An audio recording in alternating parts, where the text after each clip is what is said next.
共享空间的想法是来自欧美，就是栽培新创业者的基地，不止环境舒适，有参像厝的感觉。两个体设施嘛拢相当的胶全，有接待大厅、餐饮区等多用途的空间，并且提供柜台秘书、收批甲专业清洁摒扫。对创业的青年来讲，会当省下庞大的成本，降低创业的风险。想空间可以让我省下一些开业的成本，然后把它投入在研发我的设备上面。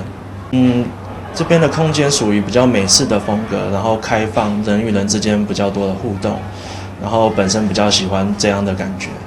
顾营员表示，伊过去美国的工作环境就是参像安尼，加上真侪好朋友做伙组织，刺激灵感，所以将这款的文化引进南台湾。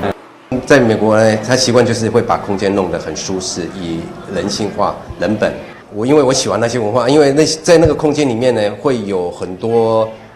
志同道合的，甚至不同工作形态的人聚集在一起。那同时在那里面呢，会有很多创作的那个灵感发生。所以呢，那我就开始建造了这样的空间。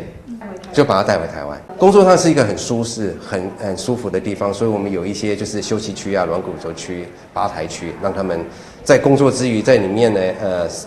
工作累了，他可以放个空间出来休息一下，喝杯咖啡。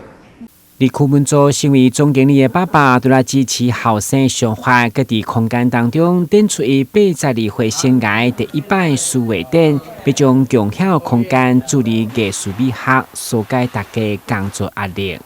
在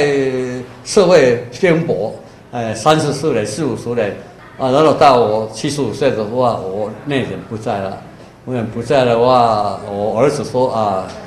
爸爸无伫咧啦吼，你点样顺思念吼，袂无迄个你回来读书，给我做一个学弟。他是当我1年的书童，时间到了，爸爸来上课，嘴巴关得去啊。目前这款共享空间伫高雄、甲台南拢有，其中成大旗舰店有41间专属的办公室，嘛是台南上大的空间，欢迎大家到场参观。台南新闻顾文吉、刘品言采访报道。